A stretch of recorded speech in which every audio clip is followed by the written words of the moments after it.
Est-ce que c'est important pour une société comme l'Acadie qu'on développe ici des institutions culturelles d'ici, des maisons d'édition, des théâtres, des producteurs? Bien, c'est aussi important que ceux qui sont faits au Québec. On a les francophones hors Québec. Moi, je parle pour moi d'origine. Moi, je viens d'ici. J'ai voyagé beaucoup, mais mon enfance, je l'ai passée ici. Puis je pense que c'est important, à même titre que ça peut être important pour un Ontarien, pour un Franco-Ontarien. Je pense qu'il faut... je pense que c'est important pour la culture et essayer de ne pas trop politiser ça. OK. Parce que là, à un moment donné, ça divise les gens pour rien, là. On s'entend. Je pense que parler français et parler anglais, c'est un plus.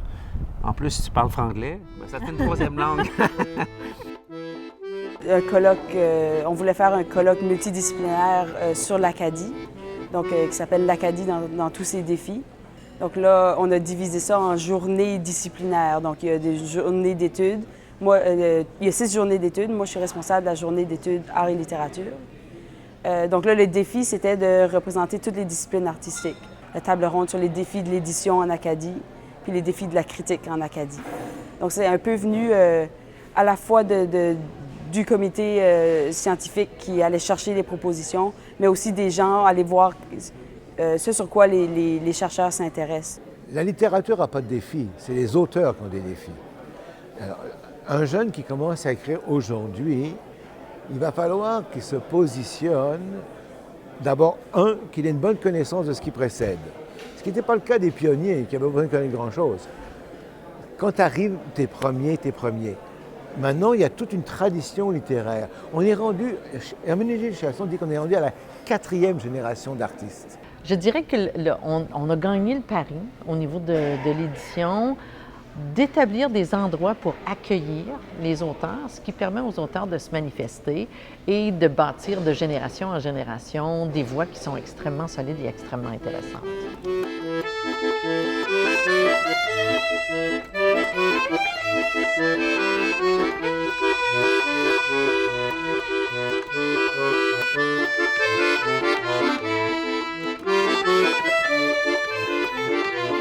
C'est une maison qui a maintenant 18 ans, qui a été fondée par Marguerite Maillet, qui à l'époque, je pense, s'est rendue compte, alors qu'on dit d'elle que c'est un peu la fondatrice des études littéraires acadiennes, s'est rendu compte qu'il y avait vraiment un grand manque, on avait beaucoup de poètes, il y avait une richesse quand même qui était en train de se développer au niveau de la littérature, beaucoup de choses très effervescentes, mais en littérature jeunesse, il y avait très, très peu de choses.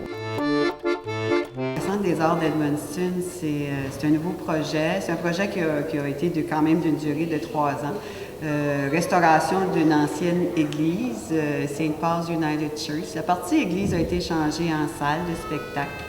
Une petite salle très intime qui accueille 92 personnes.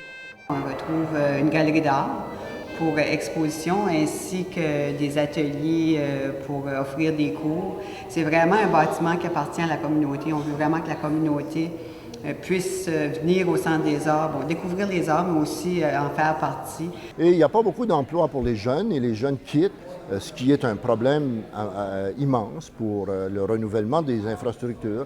On peut avoir des institutions, on peut avoir des lieux de diffusion, mais il faut du monde pour les nourrir. Et si les jeunes partent, c'est une société qui stagne. Et moi, je pense que je maintiens presque toujours que le grand défi de l'Acadie aujourd'hui, c'est moins sa créativité culturelle que sa infrastructure socio-économique.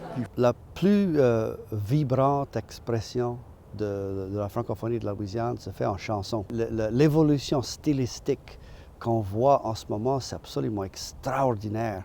Il y a beaucoup d'expérimentation, mais en même temps basé dans la tradition. Ça vient de quelque part solide, puis ça s'en va dans les nuages. Sur la carte routière, on peut lire des noms de lieux évoquant les rapports des habitants avec leur environnement. On dirait presque un poème. Pointe-du-Chêne, Grande-Digue, Île de Cocagne, Dune de Bouctouche, Cap-Lumière, Rivière Richibouctou, Baie de Couchibougouac, Pointe-Sapin, Escominac, El Sipoktok, Neguac, Tabusintac, Baie de Miramichi. Rien à voir avec les toponymes anglais, irlandais ou écossais qui portent pratiquement tous le nom d'un colon oublié ou d'un obscur comté de l'Angleterre profonde.